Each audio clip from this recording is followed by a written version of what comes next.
BCom second semester financial accounting subject में एक important chapter है कंसाइनमेंट अकाउंट्स। आज इस वीडियो में कंसाइनमेंट का पूरा थ्योरी सीखेंगे, जैसे कि meaning of consignment, parties involve, parties किस तरह से ट्रांजैक्शंस करते हैं, लेजर्स हमें कौन सा प्रिपेयर करना है, टेक्निकल टर्म्स कौन सा है, ये सब सीखेंगे। लेकिन उससे पहले हम कंसाइनमेंट का मीनिंग समझेंगे। कंसाइनमेंट मीनिंग समझने के लिए मैं यहाँ पे एक छोटा सा एग्जांपल लेता हूँ। मान लीजिए मैं एक मैन्युफैक्चरर हूँ, मैं गुड्स मैन्युफैक्चर कर रहा हूँ। गुड्स मैन्युफैक्चर करने के बाद गुड्स को सेल करने के लिए मैं कुछ डीलर्स को कांटेक्ट करूँगा। मैं अपना गुड्स डीलर्स के द्वारा सेल करना चाहता हूँ। अब डीलर्स को क्या फ़ायदा है? डीलर्स अगर मेरा गुड्स सेल करेंगे तो उनको कमीशन मिलेगा। कंसिडरेशन में मैं डीलर्स को कमीशन दे रहा हूँ। ये क्या है? ये कंसाइनमेंट है। What is consignment? I will send goods to one person and I will order him to sell goods on behalf of me. In consideration I will pay commission. इसको क्या कहते हैं? हम कंसाइनमेंट कहते हैं। अब आप सोचोगे सर ये कंसाइनमेंट कहाँ हुआ? ये सेल हो गया ना। आप एक एजेंट के द्वारा अपना गुड्स सेल कर रहे हैं, यहाँ पे ये तो सेल हुआ। लेकिन यहाँ पे थोड़ा डिफरेंस है। सेल और कंसाइनमेंट में दोनों डिफरेंस है। यहाँ पे मैं वर्ड यूज़ किया था I will send my goods to dealers. मैं ये यूज़ नहीं किया I will sell my goods to dealer. देखिए पहले सेल समझेंगे, हम सेल का मीनिंग समझेंगे। जब हम हमारा गुड्स सेल करेंगे कस्टमर को, उस ट्रांसफ़र के साथ, गुड्स के ट्रांसफ़र के साथ हमारा ओनरशिप और रिस्क दोनों ट्रांसफ़र हो जाता है। ओनरशिप और रिस्क दोनों ट्रांसफ़र हो जाता है। इसका मतलब क्या है? गुड्स कस्टमर को सेल करने के बाद अगर गुड्स को कुछ डैमेज हुआ, गुड्स को कुछ लॉस हुआ, customer is responsible for it. लेकिन इस केस में कुछ अलग है। मैं यहाँ पे अपना गुड्स सेंड करूँगा एक पर्सन को, डीलर को। डीलर गुड्स सेल कर रहा है ऑन बिहाफ ऑफ मी। अगर गुड्स को कुछ डैमेज हुआ, लॉस हुआ, I am the responsible, I will be the responsible. क्योंकि यहाँ पे रिस्क और ओनरशिप ट्रांसफ़र नहीं हो रहा है, सिर्फ पोसेशन हो रहा है। पोसेशन मतलब गुड्स उसको ट्रांसफ़र हो रहा है। Is that clear? This is the difference between sale and consignment. हम क्या करेंगे? एक एग्जाम्पल ले लेंगे। यहाँ पे एक एग्जाम्पल के साथ पूरे चैप्टर का थ्योरी सीखेंगे। क्लियर? यहाँ पे पार्टीज हम ले लेंगे mister A and mister B. A and B, two parties हम यहाँ पे ले लेंगे। A will send some goods. A will send some goods. Say example 1000 kg at ₹10 each। A क्या कर रहा है? यहाँ पे 1000 kg ऑफ ₹10 each सेंड कर रहा है गुड्स किसको? बी को। यहाँ पे ए को कहा जाता है principal. Who is A here? Principal. और आप इसको कंसाइनर भी कह सकते हैं। प्रिंसिपल कहो या फिर कंसाइनर कहो। Who is consignor? The person who send goods to another person.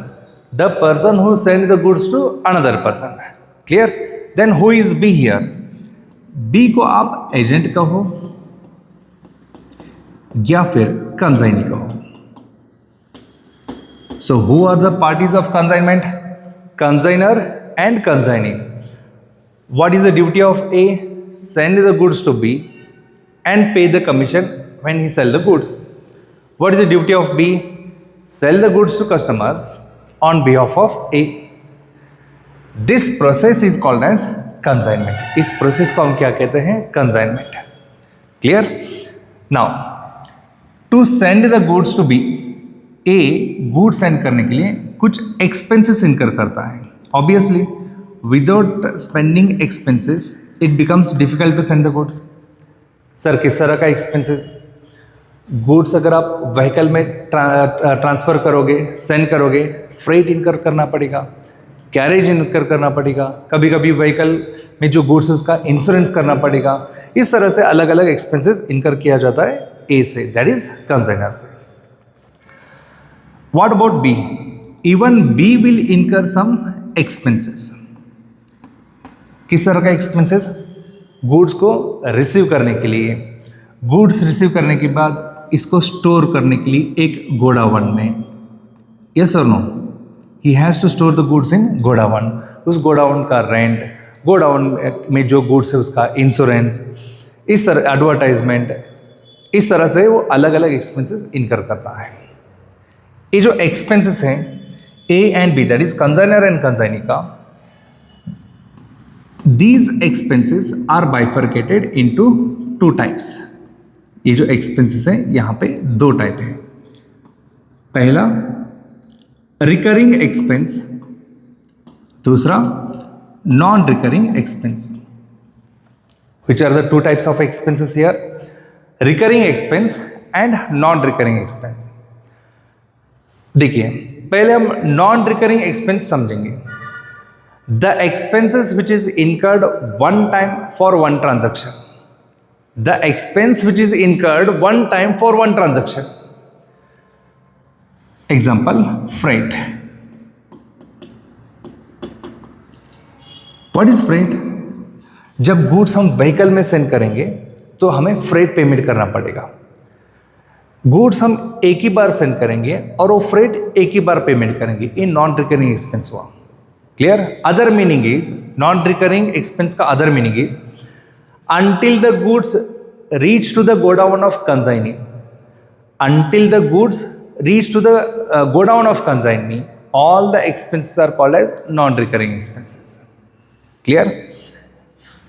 What is recurring expense? The expense which is incurred again and again.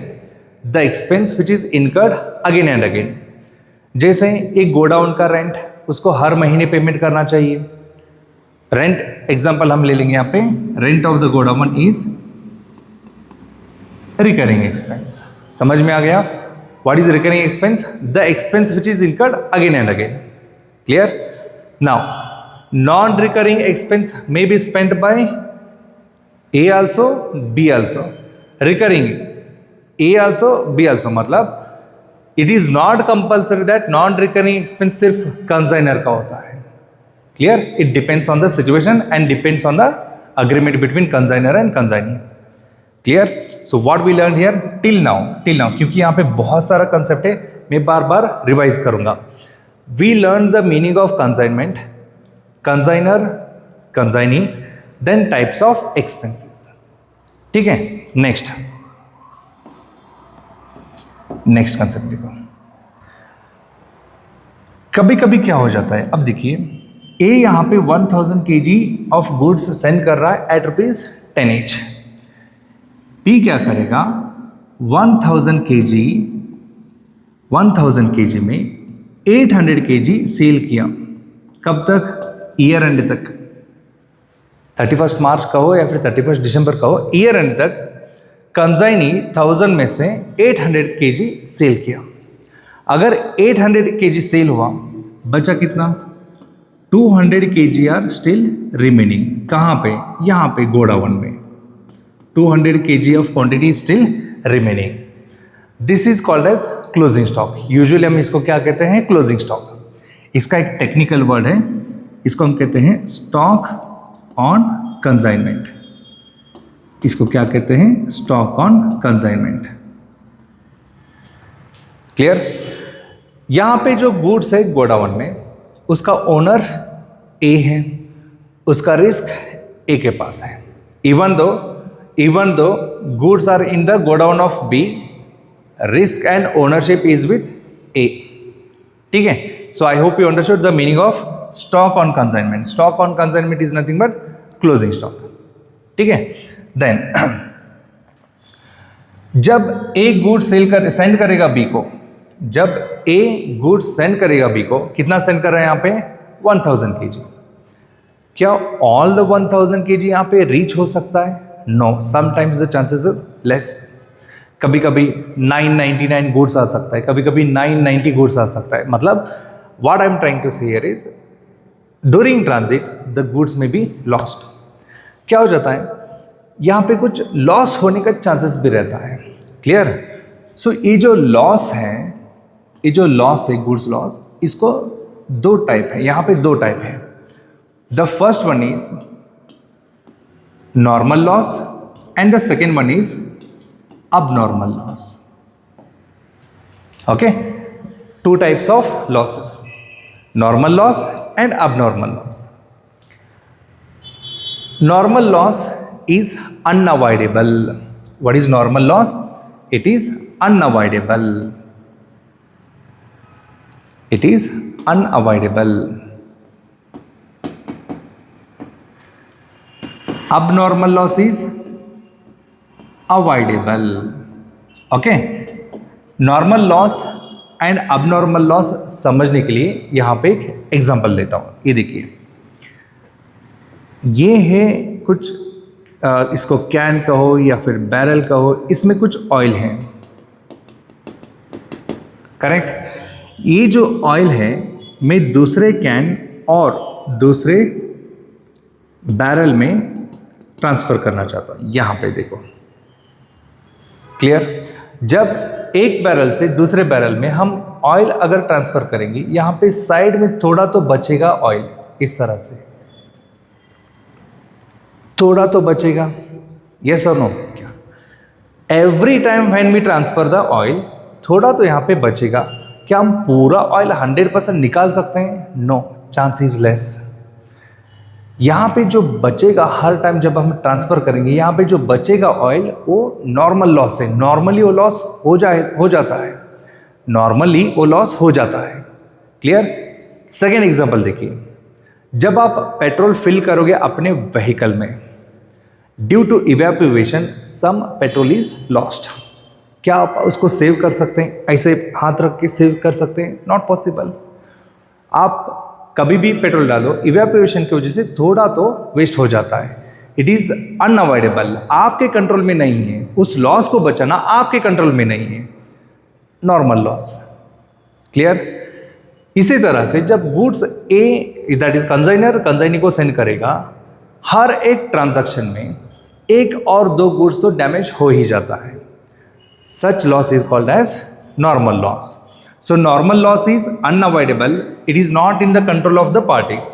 It is not in the control of parties, and it is treated as part of the cost. It is treated as part of the cost. Sir, treated as part of the cost कैसे discuss करेंगे? Don't worry. फिलहाल concept समझेंगे हम. Now come to the example here. Come back to the example. ये जो oil है इस barrel में, मान लीजिए यहाँ पे एक छोटा सा होल हुआ, इस होल की वजह से पूरा ऑयल बाहर जा रहा है. करेक्ट.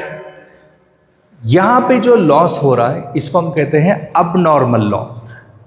अबनॉर्मल लॉस क्यों? क्योंकि ये जो होल हुआ है, अगर हम ड्यू केयर लेते उसको सेव कर सकते थे. हम अगर केयर लेते उसको सेव कर सकते थे. So it is avoidable. हम चाहो तो उसको अवॉइड कर सकते थे. इसी तरह से जब गुड्स कंसाइनी को सेंड करेगा, due to accident, due to negligence of driver loss हुआ अगर गुड्स, उस लॉस को हम कहते हैं abnormal loss. Clear. I hope you understood the meaning of normal loss and abnormal loss. Normal loss is treated as part of the cost. Abnormal loss is treated as actual loss. It is treated as actual loss and it is transferred to profit and loss account. Abnormal loss को profit and loss account में transfer किया जाता है. Clear. देखिए, ये treated as part of the cost कैसे, ये पहले समझेंगे हम. 1000 kg of ₹10 each goods are sent by consignor to consignee. So 1000 into 10, what is the total amount? 10,000 is the total amount. ठीक है. सो अब एक कॉस्ट पर यूनिट कैलकुलेट करेंगे. यहाँ पे what we will calculate? Cost per unit we will calculate. अगर आपको हर एक यूनिट का, हर एक केजी का कॉस्ट फाइंड करना है तो कैसे करेंगे हम? ₹10,000 divided by 1000 kg, total amount divided by quantity. 10,000 divided by 1000 is ₹10 पर kg. क्लियर. इस तरह से हम cost per KG, cost per unit calculate करते हैं। अब 1000 में से मान लीजिए 10 kg नॉर्मल लॉस है। Out of 1000 kg 10 kg is normal loss. अब कॉस्ट पर यूनिट में इंपैक्ट क्या हो जाता है ये देखेंगे। हम क्या करेंगे अभी, अगर नॉर्मल लॉस 10 kg है, कॉस्ट पर यूनिट में क्या इंपैक्ट हो जाता है ये देखेंगे। Now see here the total cost is same. What is the total cost sir? 10,000।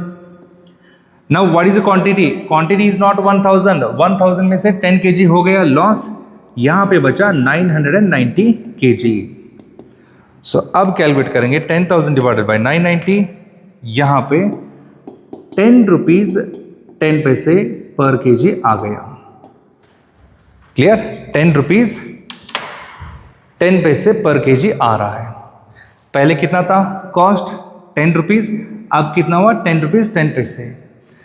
सो ये जो नॉर्मल लॉस है 10 kg, इसका इम्पैक्ट कॉस्ट पे पड़ रहा है, मतलब cost per KG is increasing. That is why normal loss is treated as part of the cost. Clear? What about abnormal loss?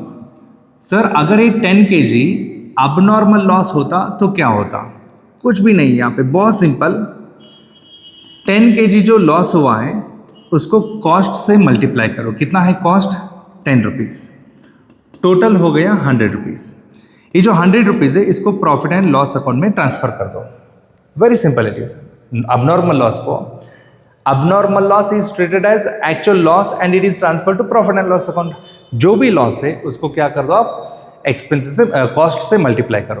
Clear? मैं एक पॉइंट आपको यहाँ पे बताना चाहता हूँ, ये जो भी डिस्कशन हो रहा है यहाँ पे कैलकुलेशन का, it is only to understand the impact of normal loss and abnormal loss. क्योंकि जब हम प्रैक्टिकल क्वेश्चन सॉल्व करेंगे वहाँ पे नॉन रिकरिंग एक्सपेंसेस सभी ऐड करना है, वहाँ पे हम थॉरली प्रॉपरली सीखेंगे। यहाँ पे सिर्फ आप फोकस के ऊपर और थ्योरी पार्ट के ऊपर फोकस करो, ठीक है? देन अगर मान लीजिए ये जो 1000 kg है यहाँ पे, ये इंश्योरेंस है, इसके लिए कंसाइनर ने इसका इंश्योरेंस किया था। सो अब इंश्योरेंस कंपनी 100 रुपीज़ में 20 रुपीज़ दे दिया क्लेम। कितना हुआ था लॉस? 100 रुपीज़ हुआ था। 100 रुपीज़ में इंश्योरेंस कंपनी हमें 20 रुपीज़ क्लेम दे रहा है। अगर इंश्योरेंस कंपनी क्लेम देता है, बचा हुआ जो 80 रुपीज़ है, actual loss is 100, from that 20 rupees we received as insurance claim, the remaining 80 rupees is transfer to profit and loss account. Clear? Good. So consignment, consignor, consignee and types of expenses के बाद हम यहाँ पे discuss किए थे 2 और point. First one stock on consignment, that is closing stock, and second one loss, normal loss, abnormal loss. Normal loss का meaning, abnormal loss का meaning, impact and treatment, all the things we have discussed. Clear? Next concept आगे बढ़ेंगे।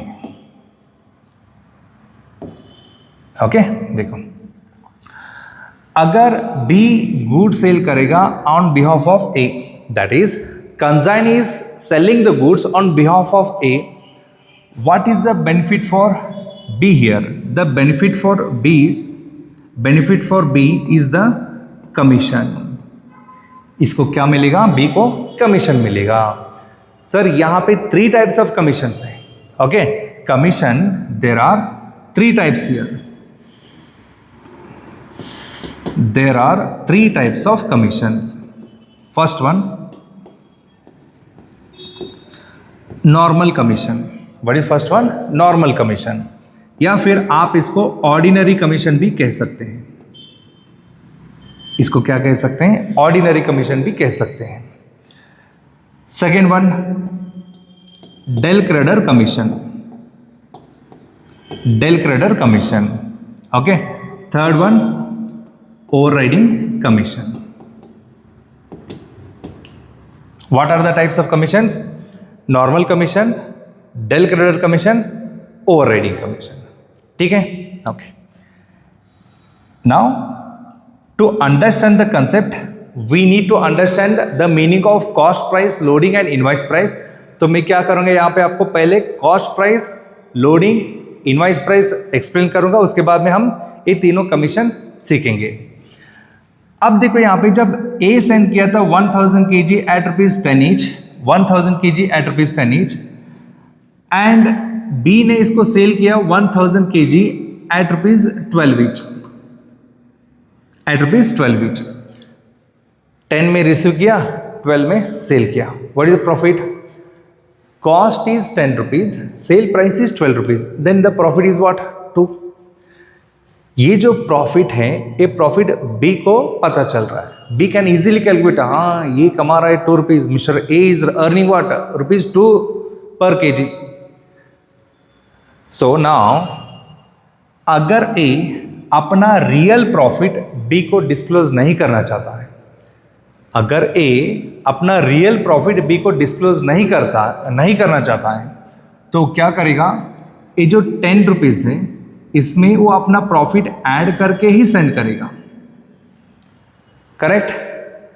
अगर if A don't want to disclose his profit, his real profit to B, he will add his profit to his cost, then he will send the goods. So here 10 rupees is cost price, 2 rupees is called as loading. Normally हम इसको कहते हैं profit, लेकिन यहाँ पे loading कहा जाता है। Cost price and loading put together it is called as invoice price. CP is cost price, L stands for loading, loading का मतलब profit, and IP is invoice price. ठीक है, आप याद रखो लोडिंग प्रॉफिट जैसा है, लेकिन एक्चुअली हाँ ये प्रॉफिट ही है, बट इसको हम प्रॉफिट नहीं कहेंगे, इसको हम लोडिंग कहते हैं। कॉस्ट को जब भी हम प्रॉफिट ऐड करते हैं वो हो जाता है सेल प्राइस, करेक्ट? कॉस्ट को जब हम प्रॉफिट ऐड करते हैं वो हो जाता है सेल प्राइस, लेकिन यहाँ पे इसको सेल प्राइस नहीं कहेंगे, इसको क्या कहेंगे? हम इनवॉइस प्राइस कहते हैं। क्लियर?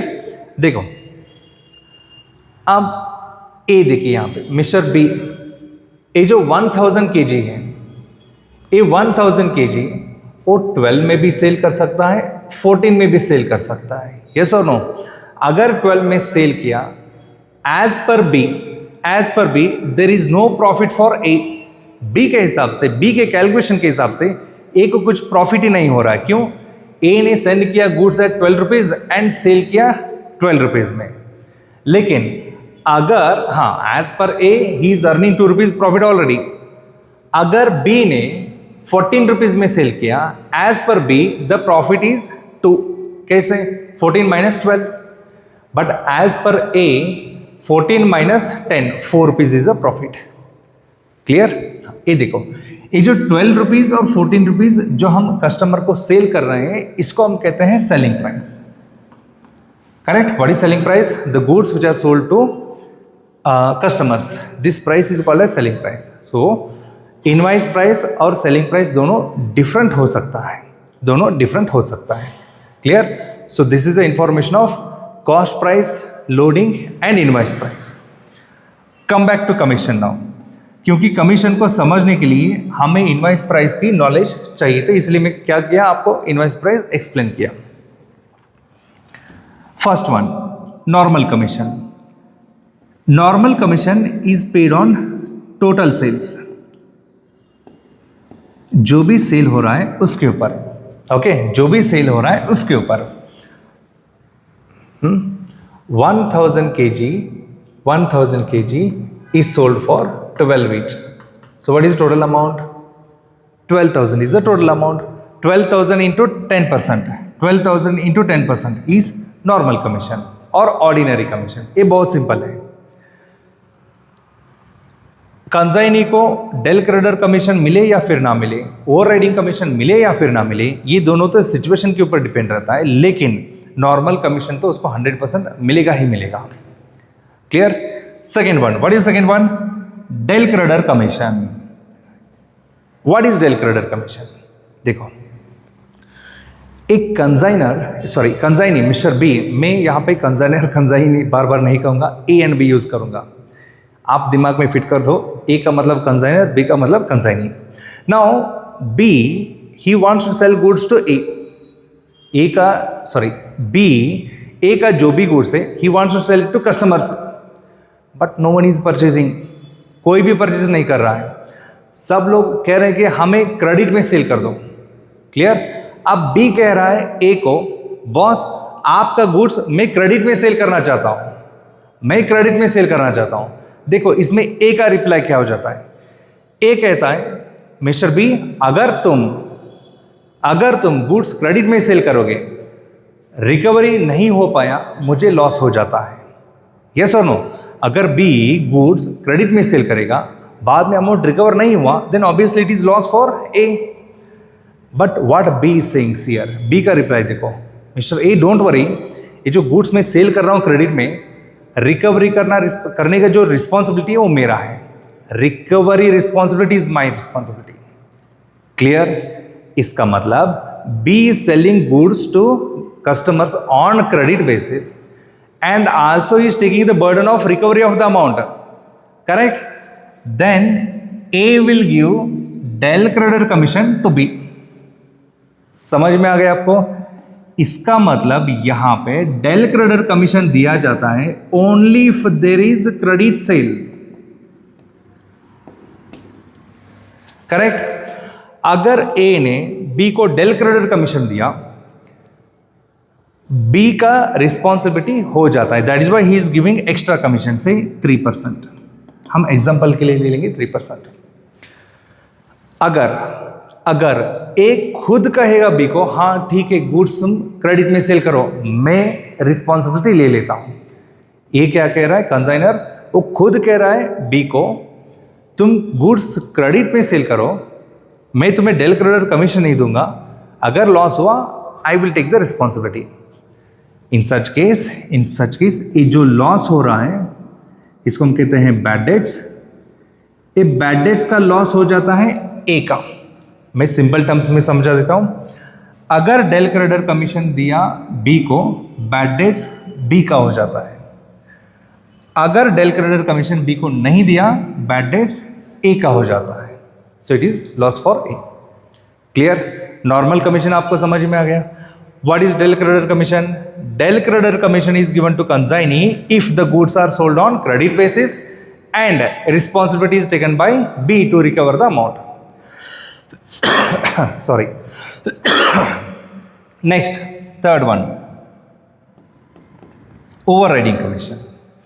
Overriding commission का मतलब हो जाता है over and above the invoice price. Over and above the invoice price. ठीक है? ये देखो, ए ने 10 रुपीज कॉस्ट का 12 रुपीज में सेंड किया बी को। अगर बी गुड्स 12 रुपीज में ही सेल करेगा, उसको ओवरराइडिंग कमीशन नहीं मिलेगा, क्योंकि 12 rupees is equal to invoice price. तो ये ओवरराइडिंग कमीशन कब मिलेगा? जब गुड्स इनवॉइस प्राइस से ज्यादा सेल करेंगे। करेक्ट? जैसे कि यहां पे देखो, अगर गुड्स 14 रुपीज में सेल करेंगे, 14 rupees is greater than 12, that is invoice price से ज्यादा है, तब कमीशन मिलेगा, ओवरराइडिंग कमीशन मिलेगा बी को। Sorry. Clear? So this is a concept of commission. Normal commission, del creditor commission, overriding commission. Normal commission उसको दिया जाता है यूजुअली, डेल क्रेडिटर कमीशन अगर क्रेडिट सेल है तो दिया जाता है। Overriding commission if goods are sold are for more than invoice price. If goods are sold for more than invoice price, then overriding commission is given to consignee. ठीक है? Now कभी कभी question में टोटल सेल्स देता है, कभी कभी question में टोटल सेल्स देता है। से I am taking here example 1 lakh. तब कैलकुलेशन कैसे कहा जाता है? इसमें 1 लाख में क्रेडिट सेल भी है, लेकिन क्रेडिट सेल कितना है ये हमें नहीं पता। In such case 10% plus 3%, total 13% यहां पे मल्टीप्लाई किया जाता है, because we don't know what is the credit sales here. ठीक है? लेकिन कभी कभी क्वेश्चन में इस तरह से दिया जाता है, out of 1 lakh 80,000 is cash sales and 20,000 is credit sales. अब बाइफर्केशन करके दिया है तो हमें ये जो 3% है सिर्फ 20,000 के ऊपर मल्टीप्लाई करना है। समझ में आ गया आपको? Yes, it depends on the question. Question में किस तरह से देता है कमीशन कैलकुलेशन, उसी तरह से हमें करना पड़ेगा। डन। लास्ट कंसेप्ट देखो, जब कंजाइनर गुड सेंड करता है कंजाइनी को, जब कंजाइनर कंजाइनी को गुड सेंड करता है तब वो एक इनवॉइस सेंड करता है बी को। When A send goods to B, he will send one invoice. This invoice is called as pro forma of invoice. It is called as what? Pro forma of invoice. Pro forma of invoice is sent by whom? Consigner. To whom? Consignee. Consigners consignee को send करेगा। क्या रहता है pro forma of invoice में? The quantity sent, cost price and what is that? Recurring and non-recurring expenses का details, पूरा details इस invoice में रहता है। ओके, गुड्स एंड का जो डिटेल्स रहता है यहाँ पे प्रो फॉर्मा इनवॉइस में रहता है। Similarly when B sell the goods, even he will send some invoice to one invoice to consignee।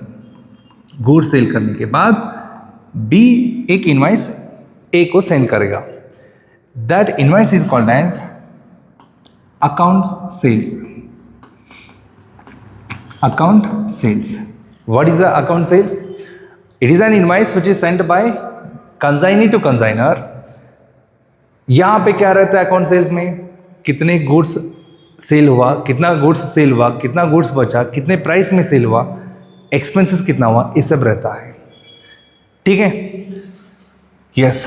Now when B sell the goods, जब बी गुड्स सेल करता है, कितने में सेल किया? यहाँ पे एग्जांपल के लिए यहाँ पे 12,000 में सेल किया था। अब बी के पास है 12,000। बी क्या करता है? अपना कमीशन, अपना जो भी एक्सपेंसेस उसने खर्चा किया था वो सब माइनस करता है, बैलेंस अमाउंट ए को दे देता है। मैं फिर से रिपीट करता हूँ, जब when goods are sold by B, from the sales amount he will deduct his commission and the expenses which are incurred by him, and the balance amount is given to A. Clear? Sometimes it may happen that B will give certain advance. कब? जब B will give certain advance जब goods send किया जाता है initially only. जब A ने good send करता है बी को, तब बी कुछ एडवांस देता है। फॉर एग्जाम्पल देखिए 2,000 rupees. Clear? In such case what is the position? Be sold goods for 12,000। अब क्या करता है बी? अपना कमीशन, अपना एक्सपेंसेस और जो एडवांस दिया था उसको भी माइनस करता है। क्लियर? अपना कमीशन, एक्सपेंस और जो एडवांस दिया था वो अमाउंट सभी माइनस करेगा। Remaining amount is given to A. ठीक है? Yes students, this is the theory part of consignment. पूरे बोर्ड में ऑल द थ्योरी में यहां पे लिखा हूं। ठीक है? सो देखो, overall how many concepts are there? Consignment, consignor, consignee parties, expenses, recurring, non recurring, loss, normal loss, abnormal loss, commission, normal commission, del creditor commission, overriding commission, stock on consignment, invoices, pro forma of invoice, account sales, price, cost price, loading and invoice price. Clear? हाँ, एक point और एक add करो यहाँ पे। ये जो loss discuss किए थे हम यहाँ पे, abnormal loss देखो, abnormal loss, it is not compulsory that it should happen only during transit. It is not compulsory that ये हमेशा ट्रांजिट में ही होना चाहिए। कभी कभी अबनॉर्मल लॉस ट्रांजिट में हो जाता है, कभी कभी अबनॉर्मल लॉस इस गोडाउन में हो जाता है, बी के गोडाउन में हो जाता है, कभी कभी दोनों साइड हो जाता है। आप जब आप क्वेश्चन पढ़ोगे आपको केयरफुली पढ़ना पड़ेगा। अबनॉर्मल लॉस ड्यूरिंग ट्रांजिट हो सकता है या फिर in the premises of consignee हो सकता है या फिर during transit and in the premises of consignee, दोनों साइड हो सकता है। क्लियर? ओके, सिचुएशन को देख के हमें सम्स सॉल्व करना है। Done? So this is the theory part. In the books of consignor, आज सिर्फ हम कंसाइनर का डिस्कस करेंगे। In the books of consignor we have to prepare ledgers. कौन सा लेजर्स प्रिपेयर करना है? The first ledger is consignment account. What is the first ledger? Consignment account. Second, goods sent on consignment. Goods sent on consignment. Okay, third one, अगर abnormal loss है abnormal loss है then abnormal loss account हमें prepare करना है। Okay, stock on consignment account, closing stock अगर बचा है तो stock on consignment account prepare करना है। And last one, consignee account. So 5 ledgers: consignment account, goods sent on consignment account, abnormal loss account, stock on consignment account and finally consignee account। 5 ledgers we have to prepare। ठीक है, देखो ledgers are very easy, questions हम आराम से solve कर सकते हैं, कुछ प्रॉब्लम नहीं। लेकिन ये जो इंपॉर्टेंट ट्रांजैक्शंस हैं जो स्टूडेंट्स को कंफ्यूज करता है, ओके, जैसे कि calculation of closing stock. What is closing stock? Stock on consignment. Stock on consignment, यहाँ पे अलग अलग सिचुएशन है। If there is no loss is given in the question, how to calculate closing stock. If normal loss is given, how to calculate closing stock. If abnormal loss is given, how to calculate closing stock. If abnormal loss and normal loss is given, how to calculate closing stock. अब abnormal loss कहाँ पे? in the during transit or in the premises of consignee. So ये सब अलग अलग situations के ऊपर हमें क्लोजिंग स्टॉक कैलकुलेट करना पड़ेगा। ठीक है, एंड इंपॉर्टेंट और एक वर्किंग नोट है, calculation of abnormal loss। Clear? Calculation of abnormal loss, ये दो वर्किंग नोट कंपलसरी आएगा ही आएगा। लेकिन सबसे इंपॉर्टेंट है invoice price and cost price. सबसे इंपॉर्टेंट है invoice price and cost price. कभी कभी हमें इनवॉइस प्राइस को कॉस्ट प्राइस में कन्वर्ट करना पड़ेगा, कभी कभी कॉस्ट प्राइस को इनवॉइस प्राइस में कन्वर्ट करना पड़ेगा। क्लियर? लोडिंग कैलकुलेट करने के लिए हमें कॉस्ट प्राइस को इनवॉइस प्राइस और इनवॉइस प्राइस को कॉस्ट प्राइस में कन्वर्ट करना पड़ेगा। सर कैसे कन्वर्ट करना है? क्वेश्चंस जब हम सॉल्व करेंगे वहाँ पे डिस्कस करेंगे। Clear students? I hope you understood the whole theory of this chapter. ठीक है, पूरा हर एक पॉइंट मैं यहाँ पे थॉरली डिस्कस किया आपके साथ। ठीक है, प्रैक्टिकल क्वेश्चंस हम सॉल्व करेंगे नेक्स्ट वीडियो में, 5 marks questions as well as 15 marks questions। Bye bye।